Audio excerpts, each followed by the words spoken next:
Singida Gunto. Awali ya yote napenda nimshukuru sana Mwenyezi Mungu.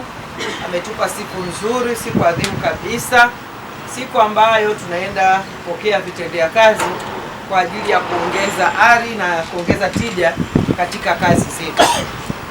Tukiwa mwishoni kabisa maandalizi ya kuelekea siku ya wafanyakazi duniani, basi tunaweza kuona ni namna gani serikali yetu inaweza kuwekeza na watendakazi wakafanya kazi. Lakini siwezi kusimama hapa bila kumshukuru na kumpongeza sana jemedari wetu Daktari Samia Suluhu Hassan, Rais wa Jamhuri ya Muungano wa Tanzania, na serikali anayoongoza awamu ya 6.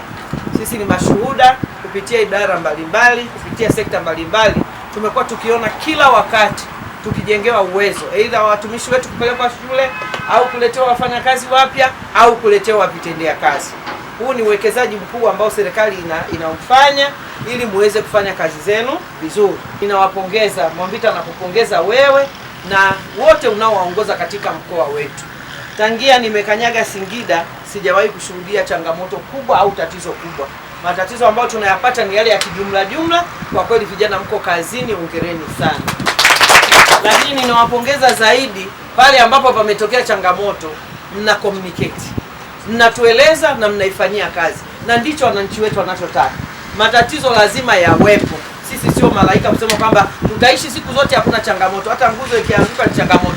Mvua zimenyesha, kuna nguzo huko zimeanguka nyingi, ni changamoto. Lakini ninachofurahi pakitokea itirafu tu, mmetuambia na mnatekeleza katika muda ambao mmetuahidi. Kwa kweli haya ni mapinduzi na mageuzi makubwa sana kwa shirika letu la TANESCO. Hongereni sana. Lakini nyinyi wote mnajua umeme sasa hivi sio anasa. Umeme ni uchumi, umeme ndio kila kitu. Tunapoitekeleza dira ya taifa ya 2050, malengo yetu yatafikiwa kwa nyinyi kuhakikisha kwamba tunapata huduma ya umeme wa kutosha. Na sasa hivi tumewekeza mpaka kwenye vijiji vyote 441 mkoa wetu wa Singida vina umeme. Kwa hiyo naamini mushrooms ya viwanda vidogo vidogo tutaanza kuvishuhudia kule. Tutachakata mazao yetu ya kilimo, tutaongeza thamani, tutaongeza pato la mwananchi mmoja mmoja. Lakini ukiangalia chini underline factors unakuta ni TANESCO, ni TANROADS, ni TARURA. Kwa hiyo mimi nawapongeza sana sana sana. Lakini leo ni washukuru, mmenipa heshima kubwa. Kesho tuna Mei Mosi, lakini leo nakuja kupokea mitambo kama hii. Kwangu ni faraja. Mara nyingi tumekuwa tukinyang'anyana magari haya, uongo kweli? Lakini leo angalau mtagawana na watu watafanya kazi wakiwa relax. Kwa kweli mimi niko tayari kwa ajili ya kuzindua mitambo hii. Mimi rai yangu kwenu, hivi ni vitendea kazi, mvitunze. Madereva wetu, mafundi wetu, haya magari ni kama sisi, yanahitaji kutunzwa. Ukitunzwa basi utaona lile jambo linaenda kuwa zuri. Umenielewa? Usipotunza kile kitu kinaenda kufanya nini? Kuchakaa. Kwa hiyo naomba kama vile mnavyowatunza wakwe zangu nyumbani, mtunze na haya magari. Mke mwema aliyetunzwa vizuri anaendelea kuwa mzuri. Mume mwema aliyetunzwa vizuri anaendelea kuwa vizuri. Na nyinyi mtunze haya magari kama watoto wenu, kama wake zenu, kama waume zenu, ili yadumu na sisi tuendelee kudumu kazini. Hakuna jambo baya kama wewe ni dereva lakini huna gari. Ina frustrate sana, si ndio? Uko pale gari huna. Unaitwa tu wewe, huyu bwana ni dereva mahiri kweli kweli. Una gari, umahiri wako sisi tutaujulia wapi? Bahati nzuri tuna mafundi wa kwetu.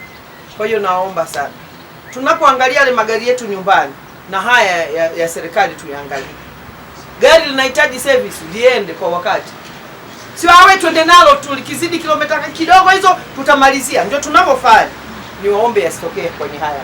Mwamvita na kuamini na timu yako. Mheshimiwa Mkuu wa Mkoa, lengo kubwa ikiwa ni kwenda kuwahudumia wateja wetu ipasavyo. Tunaamini kwamba wateja wetu kupata huduma bora itaenda kuamsha kiuchumi, lakini pia itakuwa faida kwa shirika na baadaye taifa kwa ujumla. Gari hizi zina gharama takribani milioni 800 kwa ujumla, kwa maana hizi kubwa zinaenda mpaka milioni 250 kwa moja, lakini zile ndogo zinaenda mpaka kwenye milioni 150 kwa moja. Kwa hivyo kwa ujumla wake ni takribani milioni 800 zimetumika katika kuweza manunuzi ya magari manne kwa ujumla, gari mbili zikiwa ni kubwa zenye kreni yenye uwezo wa tani 7, lakini na gari mbili zikiwa ni gari ndogo kwa ajili ya matumizi ya kawaida, na hizi kubwa ni kwa ajili ya matumizi ya kunyanyua nguzo.